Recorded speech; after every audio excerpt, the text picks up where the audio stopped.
Well, hello, all of you beautiful people. Thank you for tuning in to Girl What? My name's Mariah.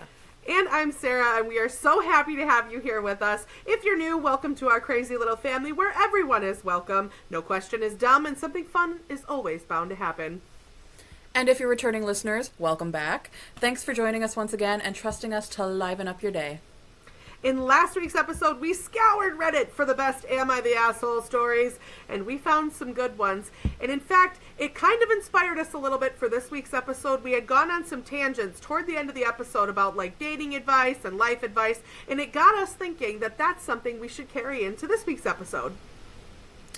And so this time we are going to dive a little bit into the subreddit dating advice, but we're also going to be offering up some life advice for you guys. We will be reading a story or two from Reddit, and we'll also be giving some dating advice in this podcast, but we're also going to be just talking about our own experiences with self-worth, our own experiences just in life in general. So we will be offering our opinions and doling out some in no way professional dating and life advice. That's right. We may not have the credentials to give out actual solutions, but being that we've both been in happy marriages for the last 5 to 7 years and have had way more than our fair share of experience on the dating scene, we'll offer our best nuggets of advice that have given us success in our respective relationships. And in life. And just to reiterate, we are not even remotely qualified to give out actual advice or solutions to problems. We're just going to be talking about our previous life experiences and what we found that works, what doesn't, etc. Everyone's dating life and just life experiences are completely unique. What works well for one person may not work at all for the next, and vice versa. That's right, everyone. Our primary goal is to entertain you, as well as to offer different perspectives on situations that you or someone you know may have faced in the past or could possibly face in the future. So, without further ado, let's get into it. Alright, so our first story. Dating without obsession. Is this what a healthy relationship feels like? I, 26 female, got out of a toxic relationship 6 months ago with a guy I was unhealthily obsessed with. I truly believed we were going to get married, but in reality, it was all limerence talking. He wasn't good to me, cheated, and moved on within a week of our breakup. Fast forward to now. I recently met someone new, 25 male, and we've been talking for a few months. He checks all my boxes. Kind, caring, respectful, tall, cute, loves cats, has a great job, you name it. But here's the thing. I don't feel that same obsessive, all-consuming rush I did with my ex, and for some reason, that's freaking me out. Don't get me wrong, I really like him, but I don't have this immediate certainty that I want to marry him and have his babies. I just know I enjoy being around him and want to keep getting to know him. Is this normal? Every past relationship I've had has been fueled by extreme limerence or borderline obsession. This time, it feels different. Is this what a healthy connection is supposed to feel like, or is something missing? So, my perspective on it's going to be a little interesting, mainly because, I loosely say I can relate. That's a loose term here, because I can to an extent. Like, I was never like crazy obsessive with my boyfriend, but like I definitely can relate to like that feeling. And when I met my husband, I do remember it being like different, where I didn't feel like obsessed with him. Like, I was so excited and looked forward to seeing him and stuff, but I felt so comfortable. Like, it was definitely different. And so for me, I was like, man, this must mean then that this is Endgame, because this is different than anything else I've had. And yeah, here we are now, five years later, almost 6. Right. Well, and I never have had like a super like obsession with somebody that I was seeing, to the point where like the instant I meet them, I'm like, oh my god, we're gonna get married and have babies. Like, I've never had that, unless it was like a celebrity, like, oh my god, like we're gonna get married and have babies and we're gonna live in the Hollywood Hills for the rest of our lives and it's just gonna be fantastic. Like, no, I've never had that about somebody that I've been romantically interested in that is attainable in my life. At least not right away. So like, I can't really give perspective much on that, but I will say one thing is that if that obsession that you were feeling at first didn't come right away with this new person, that doesn't mean that it won't come in the future.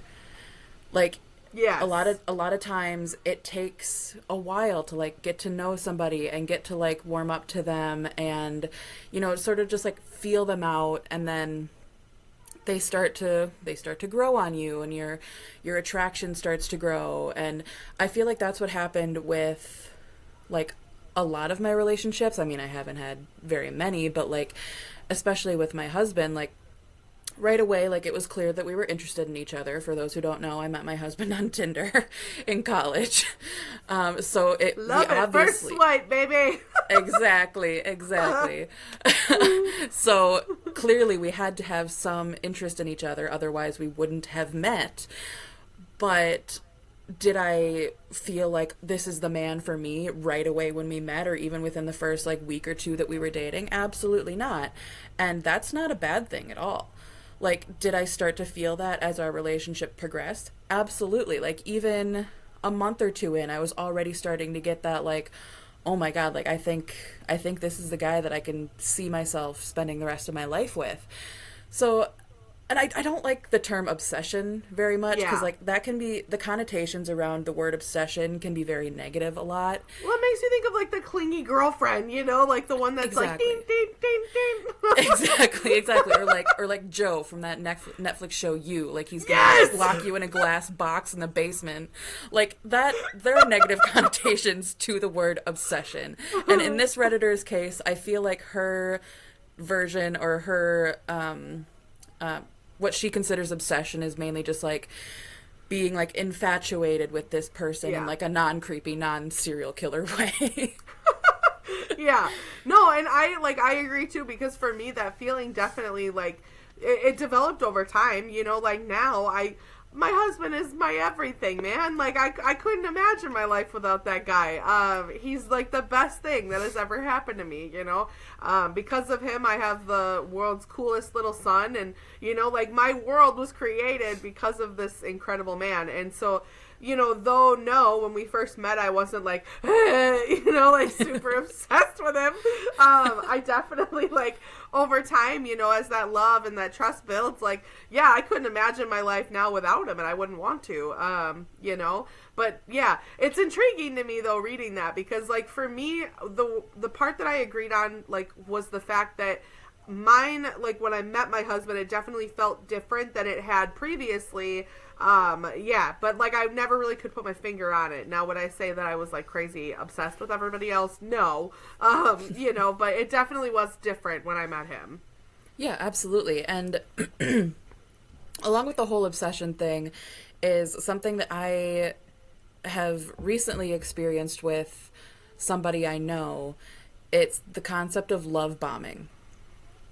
I have a person in my life that I know that I'm very good friends with, who they have found this perfect person for them. Like, they almost seem too perfect. And because the person that I know has had such, for lack of a better word, shitty experiences in their dating life before, I feel like they are love bombing them. And to their credit, the person that they are love bombing isn't, like, it doesn't seem like they're phased by it, but that could also be negative. And for those who don't know, love bombing is basically just being like obsessive behavior, like just okay, yeah, because I didn't know what it was. just like constantly texting, messaging, calling, like to the point where it's like, okay, maybe you should calm down a little bit, like, Yeah. basically making this person a bigger part of your life than they realistically should be at this point, because they have just started seeing each other. They aren't even exclusive yet, so it's It's that, like, That's- borderline clingy behavior, though, like, where a guy could Yes. see that as that, you know? Yes, absolutely. So that's one thing, like, that you got to be careful of in relationships, Yeah. like, especially if you do find this person who is so much better than what you've previously had before, or they tick all your boxes, and they just seem, you know, perfect for you. You don't want to like you don't want to love bomb them. You want them to know that they are loved and they are appreciated, and that you like them being in your life, but you don't want to overdo it. So like, yeah, that's just like, there's the one end of the spectrum with the love bombing, and then there's the other end of the spectrum where like you are in this relationship or whatever with this person and you like never talk and you're just like one word answers here and there. Yeah. And it's like, are you actually like together? Are you dating? Do you even like each other? So like, Yeah. there are drastic ends of the spectrum, and you just gotta kind of find your middle ground. It won't come right away. It rarely ever does. If it does, that's great. But you just gotta work with your partner, and you gotta find that healthy middle ground. Absolutely. And if you come from a background of like traumatic experiences with either gender, you know, whether it's you've had really crazy ex-girlfriends or really crazy ex-boyfriends or like a lot of trauma involved, speaking as somebody, you know, who has had a lot of trauma in my past relationships with men, my advice would also be don't self-sabotage, because that for me was something when I met my husband. Here's the level of crazy I literally, like, I would try to find something that was worth leaving over to protect myself, because like it was getting to be so good that back then I wasn't able to recognize that, like, okay, this is a good thing. This means that it's going the right way. It means that he's a good guy. I immediately was like, okay, that's it. I got to find something wrong with him, and then I got to leave. Because if I leave first, I'm not going to be hurt. I'm the one who decided to leave. Whatever. You know, don't do that, okay? Like, because that's, again, speaking from experience, like, you're just going to waste time, and you're also going to run the risk of, what if I would have, you know, pushed him away, and I'd probably still be alone, you know? Like, you could really ruin the potential for future happiness for yourself just by self-sabotaging. So I feel like that's such an important thing too to acknowledge, is like when you're starting to show signs of that behavior, stop it. Right. And that brings up an interesting story. Like, I went through kind of the same thing where like I massively self-sabotaged in my relationship with my husband. It was very early on. I'd say it was maybe 6 months to a year into our relationship. And because all my life, I've had extreme self-confidence, self-worth issues. Like, I am not confident in myself. I never have been. I'm trying to get better on that. I don't have great self-worth. And because I finally met this person who loves everything about me and wasn't shy about telling me that in the slightest, like, he would constantly text me like, I'd never be afraid to hold your hand in public. In fact, I'd be proud. Like, just like such sweet stuff like that.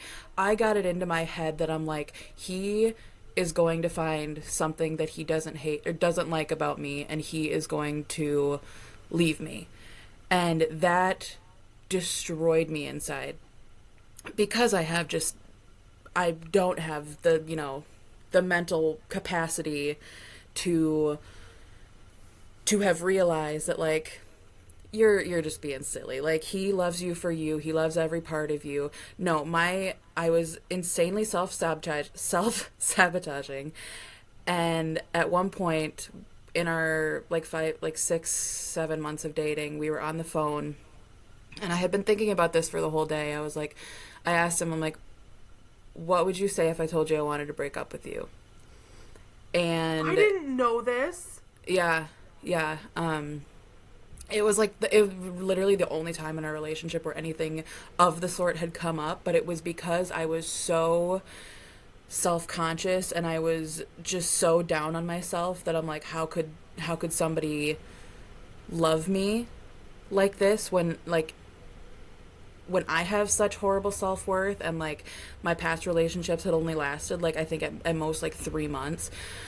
And so yeah, I put that out on the table, and luckily he was able to like defend himself and like talk me down and be like, well, I would absolutely be destroyed if you said we should break up, but I just want you to know that I love you and I do still want to keep dating you.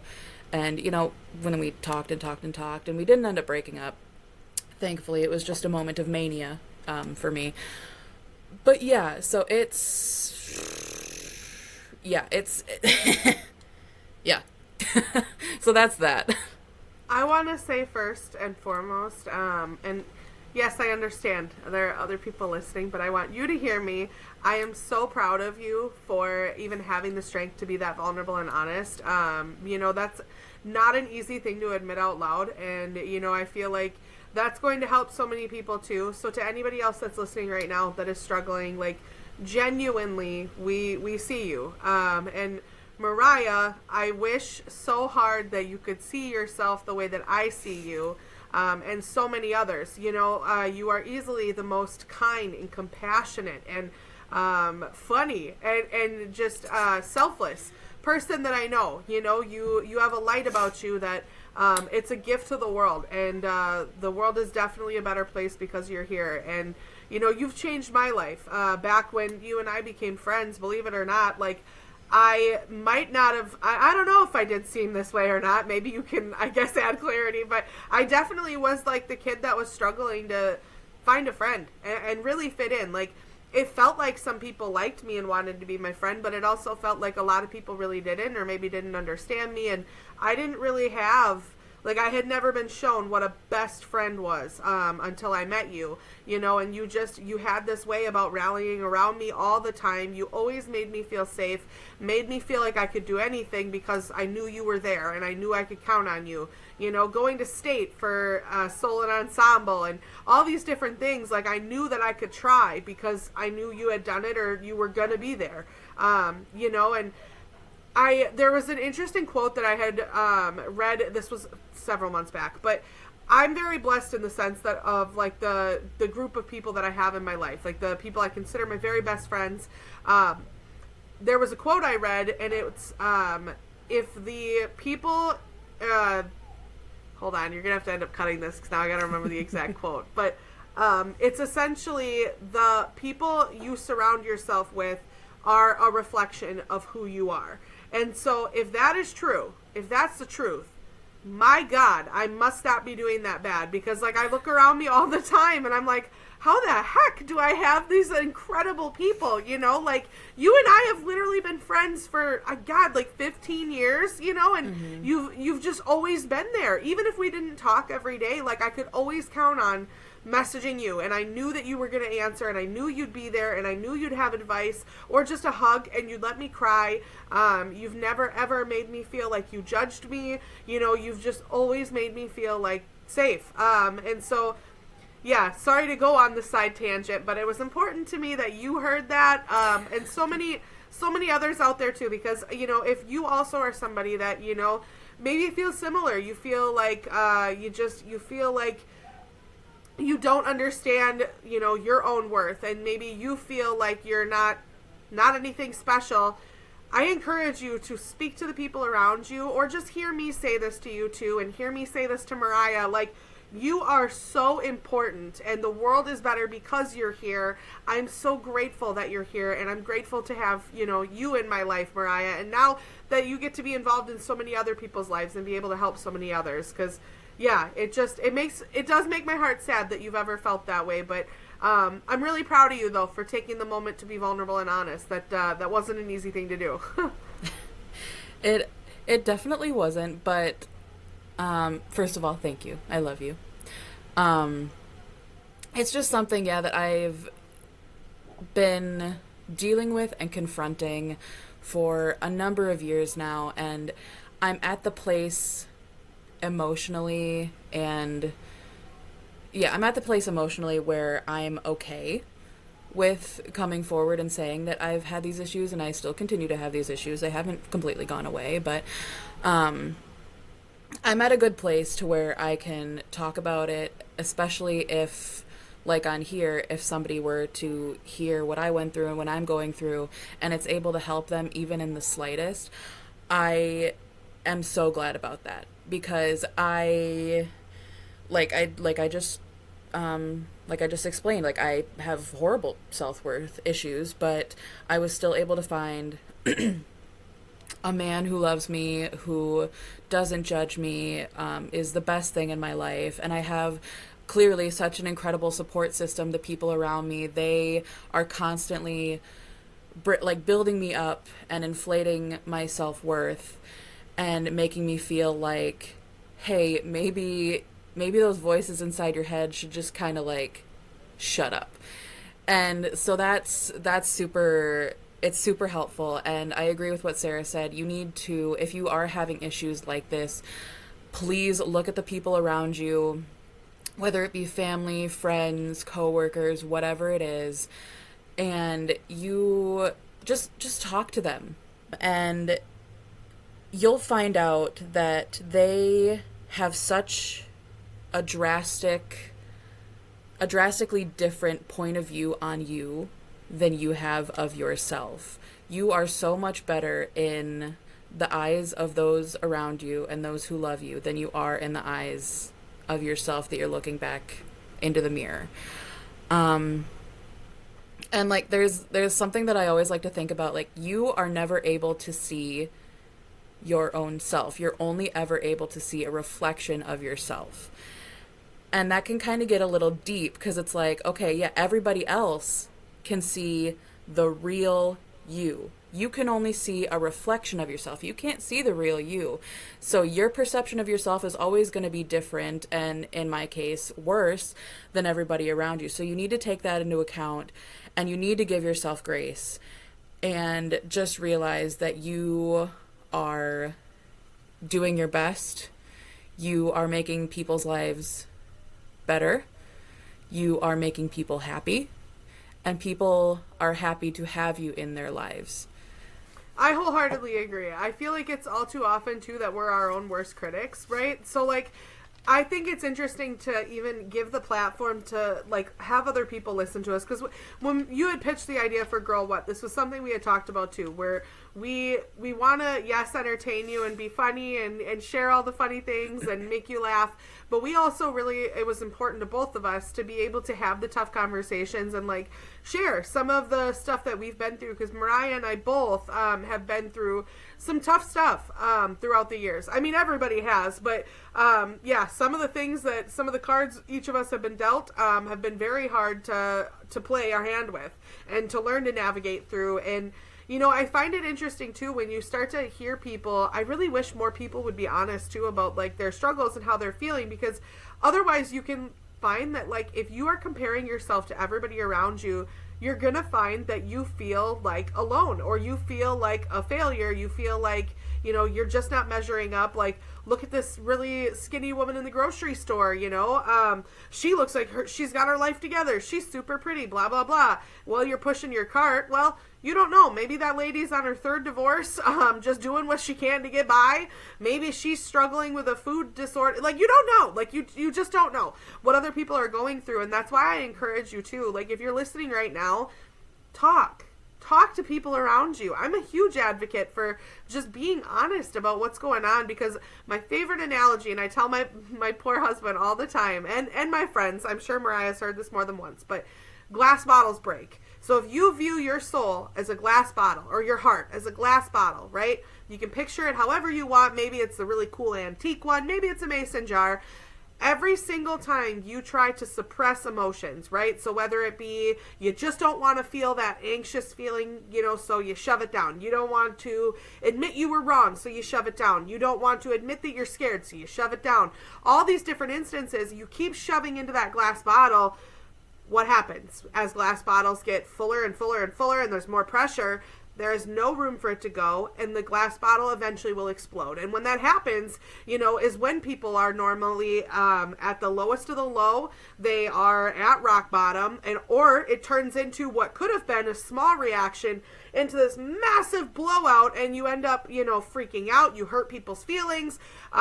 Maybe you hurt yourself. Like, you just don't know. But yeah, that's why I'm a huge advocate for just go through the feelings in the moment. You know, myself, I'm an addict. I struggle with an addictive personality, so I struggled with alcohol for a very, very long time. I'm not a person who can just have like a drink of alcohol and have it be enough. I can't have one, I have to have 12. And I can't stop till I'm drunk. And, for me, it takes a long time to get drunk. Because of that, I found that I was using that as like a coping mechanism to not have to talk about my feelings. Because you don't gotta feel feelings if you can't feel anything, right? And it was so bad and so toxic for so long that, like, it really took me having to put the work in and eventually learn that, like, it's so much easier to feel the feelings in the moment. Because, yes, getting blackout drunk one night, you don't have to feel anything or focus on your feelings. But I promise you, hear me loud and clear, Girl What family, those feelings are going to come back the next day like a freight train. Like, what might have been a small feeling to go through that day, if you put it off because you're trying to get drunk or numb yourself or whatever, you're gonna get hit with a freight train, and that's 10 times harder to come back from. And the cycle just keeps going, right? You want to avoid the train, so then you get drunk again, and it just never stops. And I'm so grateful for the point that I've been able to get at with my own life, because it took me a really long time to be able to understand that, like, the strongest people are not the people who don't cry. The strongest people are those who are able to be vulnerable with their emotions and be able to let it out. That's why all of my friends and family give me crap all the time, because I cry all the time. If I see someone crying, I don't need to know why you're crying, and I'm crying. But that's sometimes the strongest people that there are the ones that are able to feel their emotions and be vulnerable and share what they're struggling with. So if you're listening right now, this is my challenge to you today. We're challenging you. I want you to, whatever feeling you got that you've been putting off, I want you to work through it today. Whether it be, if somebody did you wrong and you've been harboring that and festering it, write a letter, go outside, burn it, and let it go. Let it go. Or maybe there's somebody that hurt you that really deserves to hear your feelings and hear how they hurt you. Take the time then and just set up a conversation, and you don't need to flip out and tell somebody off, but, just explain, here's what you did and here's how it hurt me. But you're going to find your quality of life improves the more you take the time to work on being honest and vulnerable. Absolutely. And I'm a huge proponent for everybody needs a good cry. Like, hell yeah. Way more than we actually do. If there's one thing in life that I actually love, it's a good just sob. And it doesn't even have to be like a sad sob or whatever, just like watching like a romantic comedy or something and just letting it all out. But also, if you are sad, if you are depressed, if something is really weighing heavy on your heart, but you don't feel like you can talk to anybody about it in the moment, just let yourself feel it, let yourself cry, scream into a pillow, punch a pillow, just do something so that it's not all inside and you're not, feeling that pressure anymore. Or like Sarah said, if you have an issue with somebody, or if you're angry with somebody or something like that, another thing that you can do, which I've done before and it's actually tremendously helped, I've gone into the Notes app on my phone. I've written out everything that I want to say to that person, like detailed, like I just let it all out. As long as you have an outlet to to place those feelings instead of keeping them in, it helps tremendously. Did I ever send that to that person? No, absolutely not. But just getting it out there on that note helped me so much. It got rid of so much tension, so much pressure, and I was finally able to think clearly about the situation and be like, okay, that wasn't actually as big as I was blowing it up to be, as big as my brain was making it out to be. So yeah, just as long as you can find some sort of healthy outlet to express your feelings, it's gonna be a life changer. You can't keep everything bottled up. It's not good for you. It's not good for anybody else. No, and that glass bottle will break, Yep. It will. It's not even an if, it's when. Like, I love Mariah too, that piece of advice, because that's so good. Like, the amount of times too that, yeah, like in the moment you think, I'm gonna freaking tell this person off, I'm gonna tell them how I feel, blah blah blah, and then like you take a beat right after you write it, number one, you feel better, and then number two, you're like, oh, maybe this isn't worth ruining a relationship over. Maybe there's a effective way that I can tell them, like, hey, what you said hurt my feelings, and that sucks. Like, let's, Here's how, let's find a way to move forward together, but look at that. By doing that, there's one piece of something out of your bottle, and it's so, so important to just work on that and keeping that bottle empty, because what I find is when you empty that bottle, it allows others to pour love and support and happiness and silliness into it, which for you, then it fills your bottle with good things, not bad things. And I do like, I know we're going off on such like a different topic tangent, but I do like that we are, in the sense that all too often, I feel like when you go to social media, you're looking for some kind of validation. You're looking for somebody out there to say what you're feeling and to make you feel seen and heard. I want you to know, if you're listening to this, here at Girl What, you're going to find that. You're going to find two people that, we don't have it in us to judge you. Both of us, we're ears without judgment. And my favorite quote, I think, of all time that has helped me through some of my worst and darkest days is that it is okay to not be okay, but it's not okay to pretend that you are when you're not.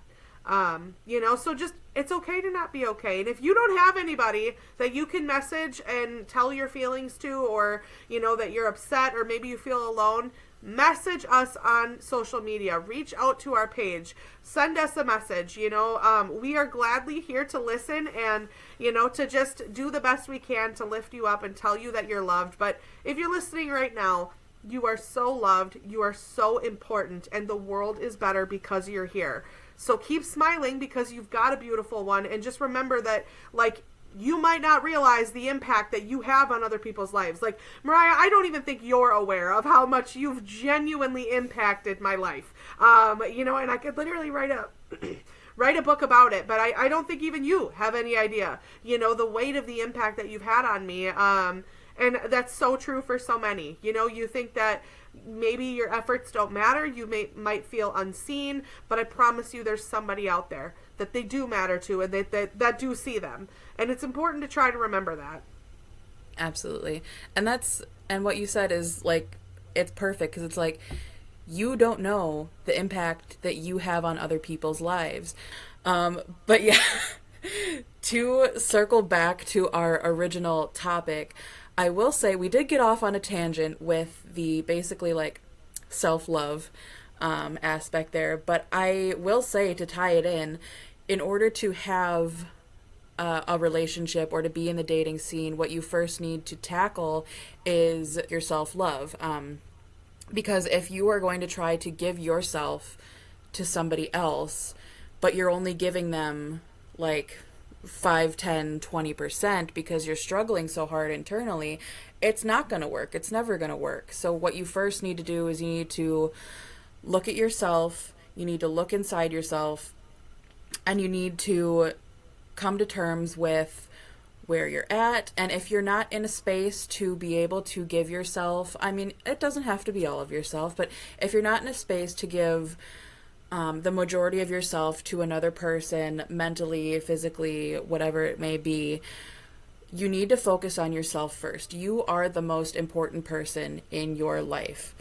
So you need to work on loving yourself first. And I know that sounds super cliche, but if you don't have the self-worth and the self-love, at least a little bit, it's not going to work out in your relationships, because you're going to do exactly what I did and you're going to self-sabotage. But yeah, so self-love, self-worth, self-confidence does play a huge factor in dating. Well, and off of that too, like my life, prime example, up until I met my husband, I dated nothing but dirtbags. And there were several times that, like, I was able to convince myself, like, okay, I do like Sarah. I love myself, blah, blah, blah. And I didn't. Deep down, I really didn't. And finally, after the last really bad breakup, I was like, that's it. I'm working on me. I am working on me. I'm focusing on me. So I did. I started, like, working out. I started reading more. I started going on walks. I started canoeing. Doing all these things that, like, I enjoy to do, but I just never made time because I was so busy, like, fully diving into whoever I was dating and their life and interests. And it was intriguing for me anyway, especially to look back and see the shift. So I had started then, it was a couple months, it was like 3 months after I had gotten dumped. I got dumped on New Year's. It was really great, out of nowhere, over the phone after a 6-month relationship. That was cool. But what had happened was 3 months later, I'd been working on myself. I was feeling good, and I'm like, I'm going to get back out there. I'm going to put myself on dating apps. It is so powerful, ladies and gentlemen, to be able to go on a date and know that you don't owe that person anything. To be able to sit there and say, okay, I actually, and this is this true story, I had a checklist, okay, of things that I looked for and I wanted and I knew were important to me in my future partner. I would bring that checklist in the car and I would read it before I went into the date, and mentally I'm sitting there checking off boxes like, okay, yes, this person has a job, they live on their own, all these things. And it was so empowering to be able to have the strength then to leave a date not feeling like I had to fall in love with that person, and to be able to say like, okay, yeah, we'll maybe get together again. And if I didn't feel anything, having the strength and the, ability to be like, no, I don't want to go out with that person again. I don't see it going anywhere. And believe it or not, after a month of doing that, because I totally was the girly who I wanted love so bad, I would lose myself. I would literally I just wanted someone to love me so bad that I would accept all these flaws. I would accept really bad flaws, getting screamed at, getting swung at, it just bad things. I accepted it, and I was able to convince myself that that's love. It was really neat to then be able to look at a checklist and go, he doesn't check off all the boxes. Nah. And after a month or 2 months of going out on dates and just meeting different people, I literally, this is so funny, I had been given advice from, this is an old boss, who said to me, she's like, because I told her, I'm like, yeah, I think I'm done dating. I'm done putting myself out there. If I'm meant to meet someone, I will. She's like, pray for your husband. She goes, do you pray? I'm like, yeah. She goes, add him to your list. I'm like, okay, yeah, my husband. Because at this point, I was very single. And she's like, nope, God's got him picked out, or the big guy, or whoever you believe in's got him picked out for you. Pray for him. Pray that, he just continues to have his heart strengthened. Pray that circumstances continue to work in the favor of you two meeting, and just pray that you get the peace to be patient until it does. I started to do that, and I deleted my dating apps, and you can't make this up. 30 days later, I met my husband, and it was by freak chance. I was not supposed to be where I was. I wasn't going to go. My friend Darby actually drove from Hayward a half hour out of the way to pick me up and drive me back to Muskie Fest, because I'm very social, but I'm also very antisocial, so I don't really like going to large festivals and stuff where people are packed like sardines, and she really wanted me to go. And I was like, no, I'm going to stay home on a Saturday, whatever. Yeah, she literally, if it wouldn't have been for her doing her hour of driving between there and back, I never would have met my husband. It was total freak chance that it happened. And he tells the story, too. He's so sweet. But he tells the story as he was going to leave Muskie Fest, and he says something right here in his chest. It was like a string that pulled him forward. And so he walked over with his buddy, or to go meet up with his other 2 buddies that were dancing with me and my friend. And that's how I met my husband. But had we met, prior to that, he never, ever, ever would have given that girl a chance. He was looking for somebody secure in themselves and confident and sure of who they are. And back then, prior to meeting him, I wasn't that girl. There's no way it would have worked out. And so when we did meet, my favorite Jake Church line that he had said, my husband's like, my favorite thing about you was when I met you, it was so clear just from how you were, you didn't need me.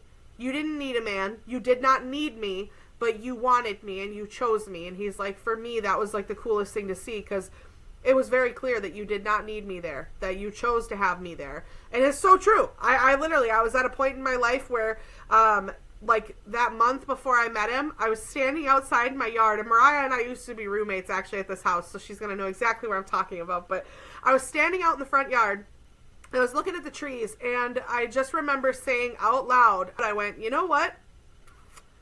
If it's just going to be me and Sarah forever, I'm okay with that. Like, I'm really proud of myself and what I've built here. And if I'm not supposed to find anybody, that's okay. And that's the point that I hit. And I'm not kidding. Literally, like, the difference in quality of men then that you attract when you start feeling like you are so proud of who you are, you love who you are, like you can't make it up. Literally, like, he is unlike anybody I've ever been with, ever. He, you know, just night and day difference, but I never attracted that kind of man when I didn't love who I was, you know? It just didn't happen. Yeah, absolutely. And I that just goes to show how much self-worth, not so much self-confidence, but just self-worth, that goes to show how much that plays into forming relationships with people, not even romantic relationships, but like friendships, like professional relationships, everything. And kind of jumping off of that, one thing that I want to make sure that everybody follows, one piece of advice. It may seem obvious, but for some people it's not. You should not, do not need to change anything about yourself for somebody else. And you shouldn't present yourself in a way that is not completely 100% true to who you are.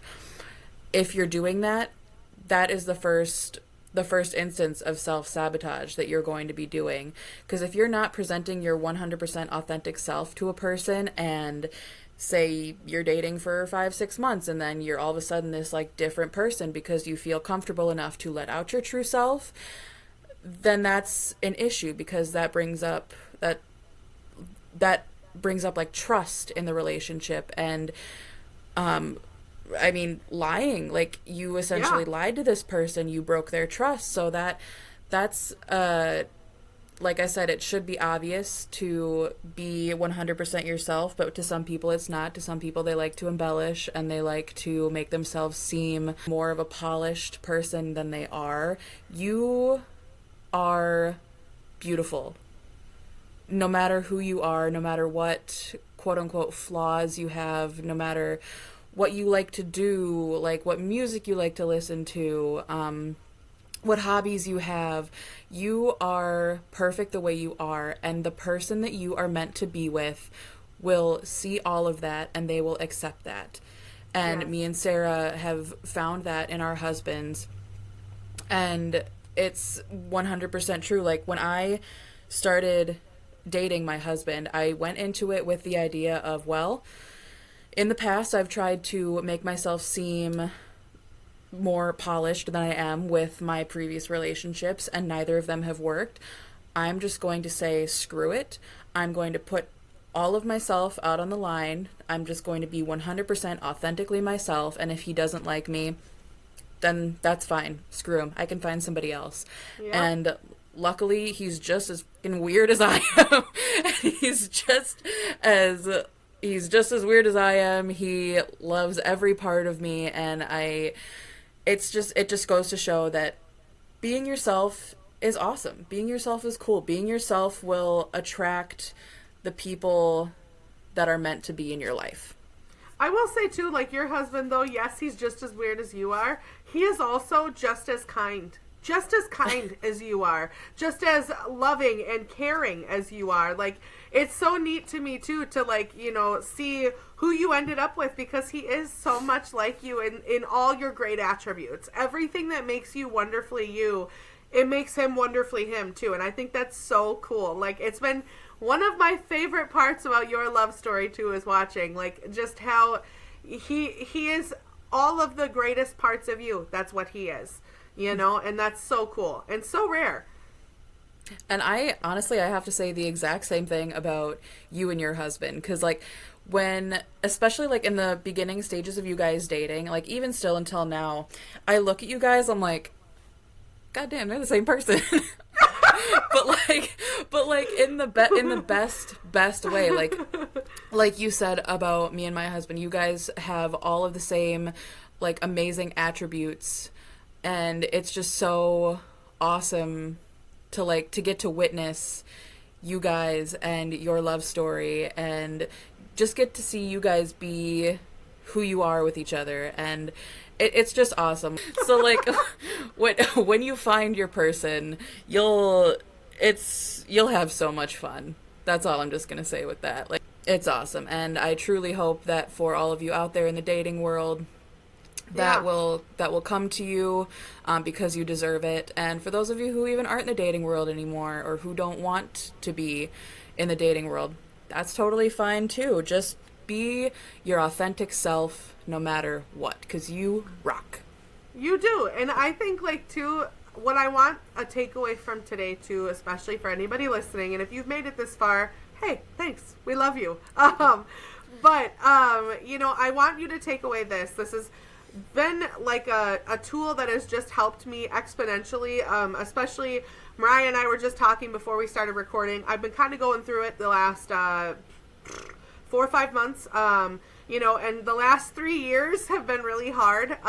You know, I've had beautiful moments, but I got sick. I got bit by a tick while I was carrying my son, ended up battling chronic Lyme, and I now still battle chronic Lyme.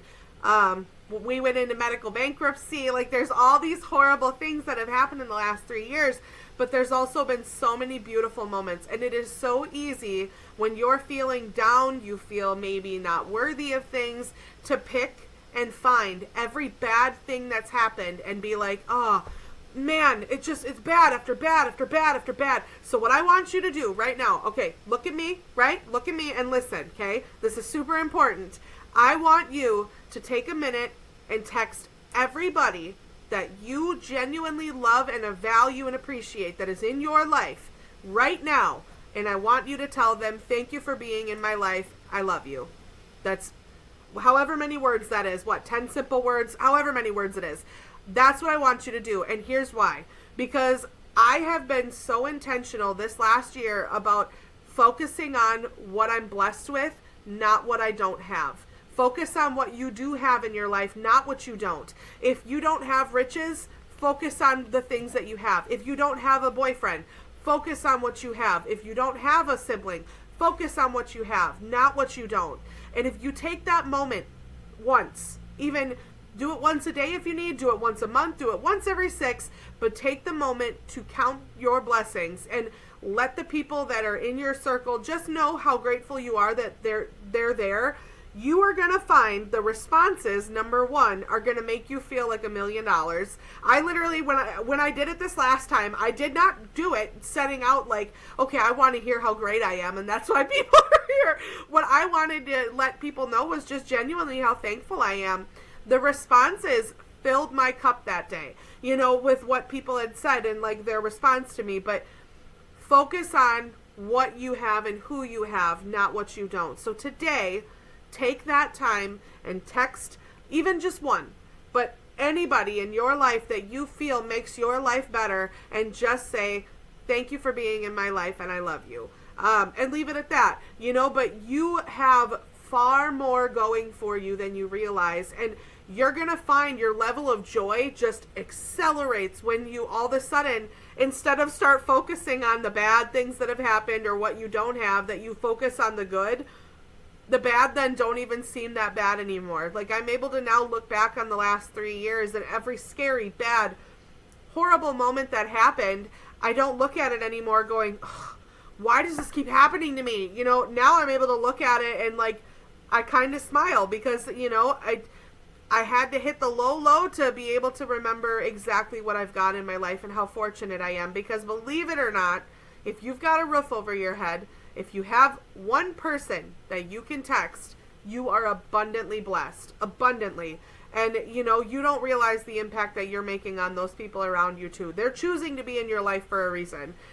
80% of my family that I call family is not blood related to me. They're there because they choose to be. You know, Mariah, you fall right into that percentage. You know, but I have so many people that choose me.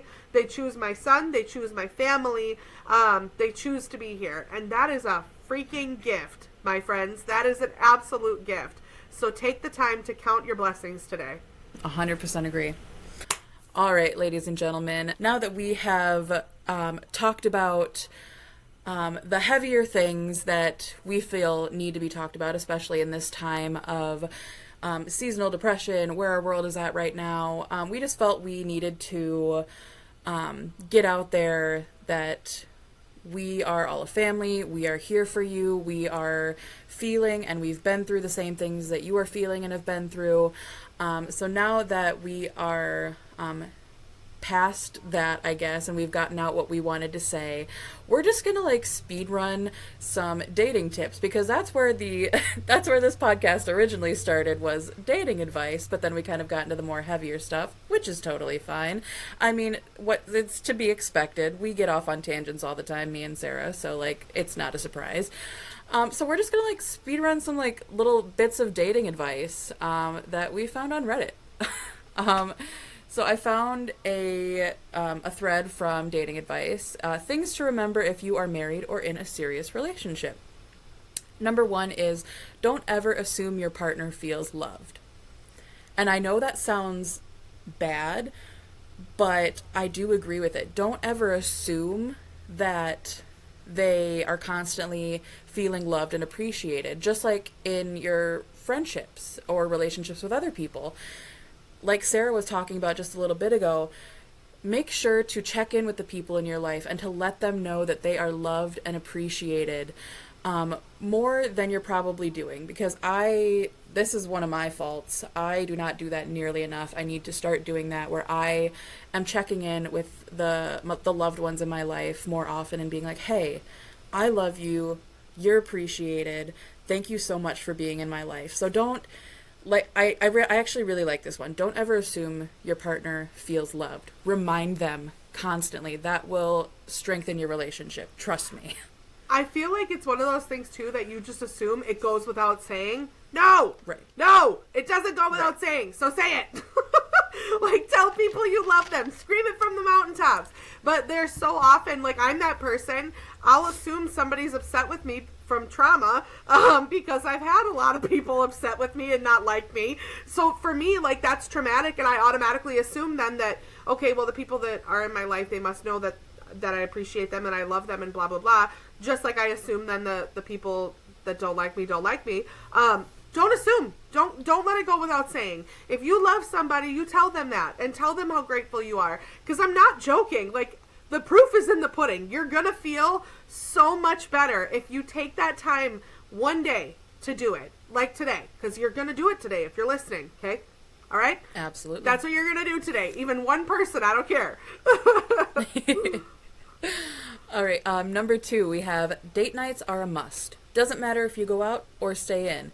And I completely, 100%, wholeheartedly agree. Date night does not mean that you get all dressed up or gussied up and you go out to a fancy dinner or a movie. Date night can be as simple as just sitting down on the couch with your partner, just talking. You could just have a conversation with them, just as long as you are giving each other your time. That could be a date night. And for a lot of people, date nights aren't something that they're able to do very often because lives are busy, like they have work, they have kids, yada, yada, yada, etc. But just making at least a little bit of time for your partner, just even like once a week, is such an important thing in relationships. And it will, like, I keep saying this, but it'll help strengthen your bond. Yeah, it totally will. And, you know, again, it's one of those things where you just assume that, you know, well, they agreed to marry you, so they know that they're loved, and, you know, y'all love each other. You don't need to put the effort in. You do. You need to keep putting the effort in. My husband and I, our favorite thing that we say to each other, marriage is a hell of a lot of work, but it is hard work that's worth doing. It's worth putting the work in, and it's work that's good work to do with one another, you know, but you're not going to continue to get stronger and have that stronger foundation if you don't put the work in. Absolutely. Yeah, 100% agree. This one is, I really like this one. Learn each other's love language. We all don't perceive love the same way, which is very, very true. My love language, there are like 5 of them, 6 of them, I don't even know. But I feel like mine, I kind of am a little bit of all of them, but I feel like my primary love language is quality time, or acts of service. And I was talking to my coworker about this the other day because I work in the service industry. I'm a barista, and having to serve people all day, 8 hours a day, 40 hours a week, it gets tiring. So just coming home and like something simple, like just having my husband come out to me while I'm just watching TV or something and say, "Hey, is there anything I can get for you?"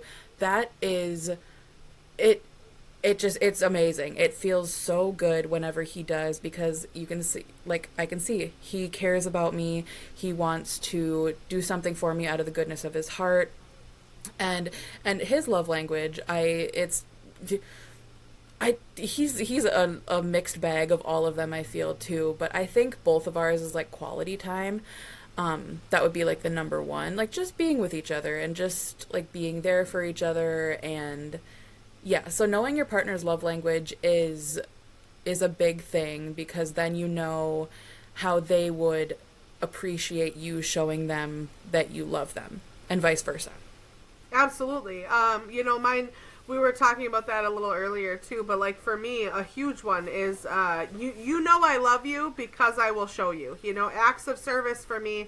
Like I love being able to show people, to show them love, to show them what genuine love and friendship and whatever looks like. So for me, like, that's the same thing.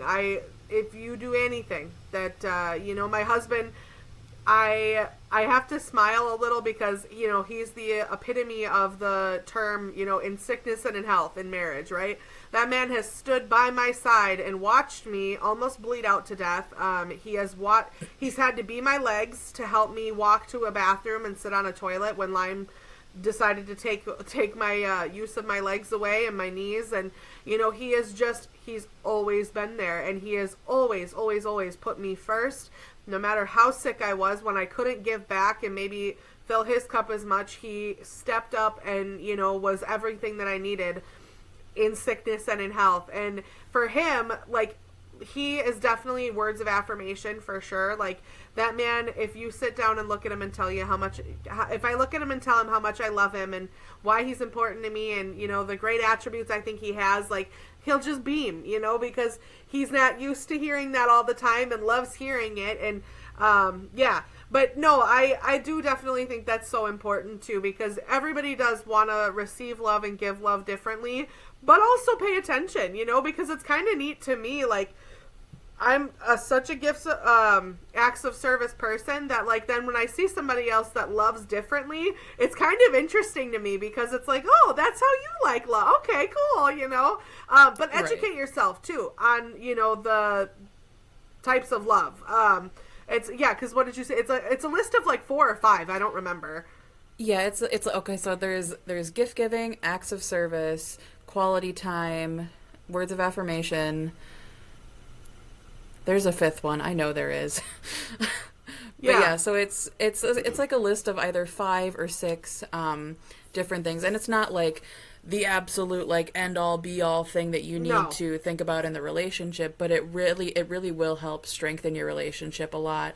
And like with Sarah's husband, I can't even remember. I don't even know why I didn't think of this at first, but my husband, like 100%, his primary love language is words of affirmation. And to a point, mine is too, because like me, my husband has had self-confidence issues and still does, just because it could be because of the way that we were raised, all sorts of different aspects. But yeah, one of like his prime one is words of affirmation. Like, yeah, just saying like, hey, you look really good today. Or like, hey, I just want to let you know that I love you and I appreciate you. Thank you for doing so much for me. Just stuff like that will make him so happy. And it's so nice to see him be so happy about that, because words of affirmation are like the easiest thing to do. The easiest thing to do. It's literally just letting the other person know that you love them and care about them and are there for them. And yeah. And it goes off of what I told you to do earlier, which, by the way, I didn't realize you had done while I was talking. I just glanced down at my phone, and this is how easy this was. Okay? Right there. Thank you for being in my life. I love you. And it made me smile ear to ear as soon as I read it. And that was right from Mariah while I was talking. That's how easy that is to take that time too and use words of affirmation with the people right now in your life that you appreciate, because there will come a time where, unfortunately not everybody's going to be here forever. And how cool would it be if some of the last things that you said to somebody weren't, silence, they weren't something mean, they were, hey, I love you and you bring so much value to my life. Thank you for being here. Thank you for choosing to be here. You also don't know what somebody else is going through when you send that. The one day I had it on my heart, this was a few weeks back, and there was just a few people in my life that I don't check in with that often that I wanted them to know. It was just on my heart to tell them I love them and I'm grateful for them. 4 out of the 5 had been having a horrific day that day. And they're like, you don't know what that meant to get that message today. I needed to hear that today. And for me, it was so eye-opening, holy moly, here literally, what if I wouldn't have said anything? What if today would have passed and they would have just, had this horrible day and not had any kind of sunlight brought to it? Words of affirmation are so important. It's so, so important, which is why I'm challenging you to, again, and I'm going to keep reiterating that I'm challenging you to do that today, because Mariah, I don't know if you saw me when I read it, but my smile just lit up. It's so cool, that little bit of effort, how much it means to somebody else. Absolutely.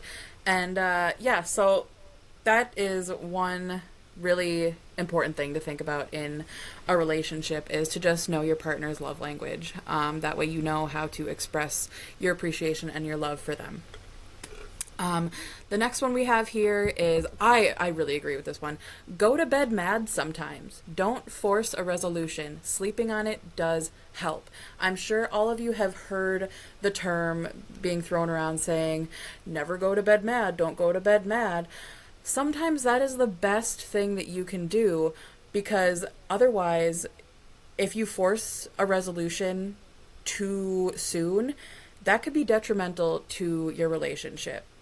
So although it may be difficult, it may be hard, and you don't want to, it's okay to go to bed mad. Sometimes it's even the best thing, because like I said earlier, sleeping on it does help.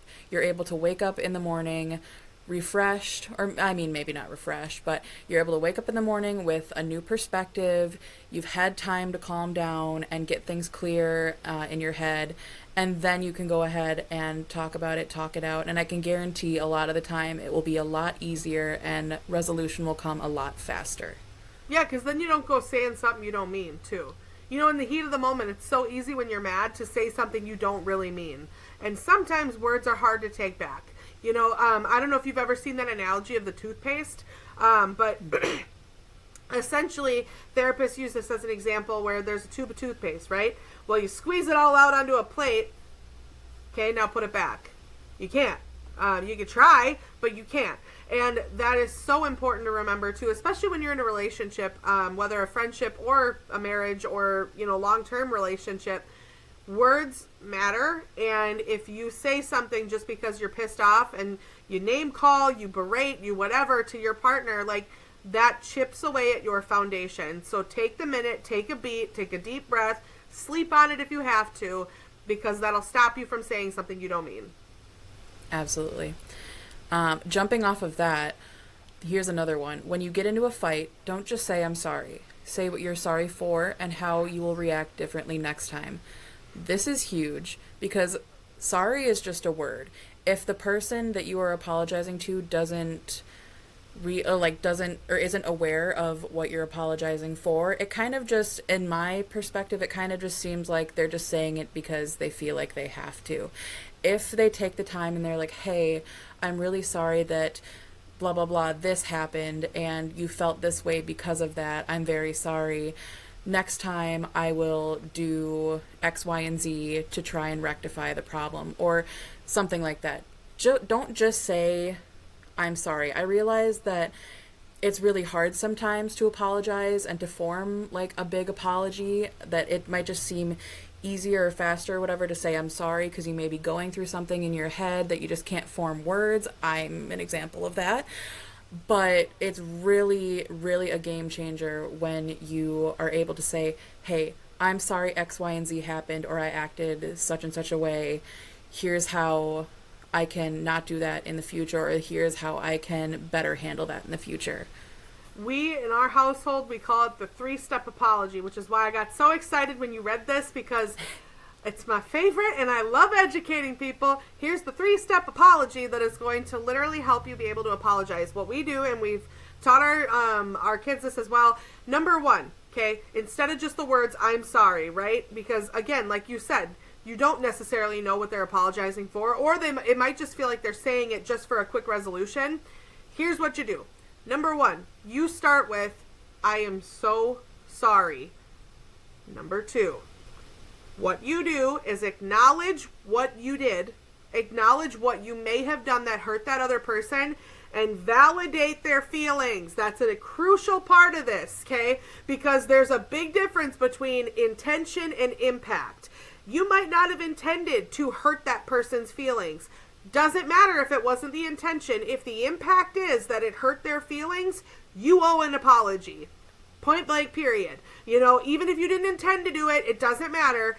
It's okay that it wasn't your intention, but you owe that person an apology because the impact is that it did hurt them. So, the number 2, right? You're acknowledging your part in it that could have hurt them, or what you did that hurt somebody, and you're validating their feelings by stating, I see how this really hurt you. And for that, again, I'm so sorry. And number 3, you follow it up with a plan of action. Meaning, moving forward, I'm really going to be more careful about how I choose my words. Or moving forward, I want you to know that I'm not going to do that again. Whatever that plan of action looks like, 3-step apology is definitely like, it's been a life-changing thing in our household. Because, yeah, otherwise I'm sorry becomes such a mundane and overused term that, like, yeah, it just doesn't carry any meaning. If, like, nothing changes, right, you keep saying something and nothing changes, then it's a lie. So that's the thing too, is remembering, like, when you do apologize to somebody, be intentional about not doing it again. Exactly. Yeah. The next one, it will get boring sometimes. Every couple goes through the boring stage. It's normal. It will fade. This is the time in your relationship you will have to put the most effort in. And I was talking with my coworker the other day, and she's in a happy, healthy marriage. And I just asked her, I'm like, hey, what's some advice you have on like keeping your marriage happy? And she says, never stop trying. And that really resonated with me because, yes, couples will go through their quote-unquote boring stages. Your marriage or your relationship is not going to be the honeymoon stage the whole time. Like, you are going to go through periods of time where things will be boring or things will be, like, less than ideal. But what you should always do is you should always try. Always make time for your partner. Always try, like, keep trying to get to know them. Like, I am 7 years into my marriage, 10 years into my relationship with my husband, and I still am learning new things about him just about every day. And it's awesome. And I feel like I want to keep learning these things about my husband, and, you know, vice versa with him to me. And because if you stop trying and you stop caring and you stop trying to learn new stuff about your partner, then the relationship will fizzle out and be done so quick. And so you may be going through a boring stage, quote unquote, but what you need to realize is that it's not going to be that way the whole time. There are still so many things to learn about your partner. There are still so many fun experiences to be had with your partner. And this is just what happens in life. We all go through like ebbs and flows. And yeah, so the boring stage is just, I don't even like that phrase or that term. Like, it's just what happens. Like, so just try, like, never stop trying in your relationship. Never stop trying to get to know them. Never stop trying to keep the romance alive. Yeah. I want you to picture right now, like, a cartoon little pot, okay, like those clay flower pots in a single flower, right? So everybody listening, put that image in your head. Your love, your marriage, your relationship is that flower, okay? When I said earlier, and I meant it, marriage is hard work, but it's hard work worth doing. If you don't water a flower, what'll happen? Common sense will tell you it'll over time start to pew, pew, and it'll die, right? That's the same goes for love in a marriage. It really does. Where if you don't keep adding to it and giving it love and care and putting the work in and trying new things, switching the pot up occasionally, if you don't keep putting that work in, a flower can die. And love between two people can die. You think that it's one of those things that like, oh, our love will never fade, it'll never die. It can if you don't put the work in. Put the work into each other and into your partner, and never stop trying for that person. Absolutely. Yeah, that analogy is actually a really great one. And yeah, your relationship isn't going to be all sunshine and rainbows, but as long as you never stop trying, you can get through anything. And you and your partner can get through. Exactly, and choosing each other. Yeah. Absolutely. You can get through just about anything as long as you are both putting in a conscious effort and trying to make your relationship work. Well, everyone, unfortunately, the time has come. It's time to say goodbye until next week. I feel like time flies whenever we sit down to record an episode. It's already been like an hour and a half. Why couldn't time work like this when I'm at work or doing chores? That's so true. I feel like literally this is the only time in my life where, time, we look at the clock and we're like, we've been at this for 2 hours. Okay, cool. Right. But we've had so much fun hanging out with all of you again this week, and we hope you just had just as much fun as we did. We'd like to take a quick moment to thank those of you who have been listening and supporting Girl What these past few weeks. We are so thankful for all of you and your continuing support. So if you're not already, make sure you're following us on all of our socials so that you can interact with us and be the first to know when an episode drops. That's right. You can find us on Facebook, YouTube, and Spotify at Girl What, the podcast. Make sure to like, follow, subscribe, share, comment ideas for what you'd like to hear us talk about in the future. Just all the things. We always look forward to hearing from you guys, from all of our listeners. Speaking of ideas for future episodes, should we tell them what's in store for next week, Mariah? I think we should. I'm so excited about this. All right, Disney kids, unite. Next week, Sarah and I will be talking about our favorite Disney Channel original movies, i.e. DCOMs for the true Disney kids. We'll be listing our top 5 DCOMs, and who knows, maybe we'll also talk about some of our not-so-favorites as well. Will any of your favorites make our list? You're gonna just have to tune in next week to find out. All right, bye guys.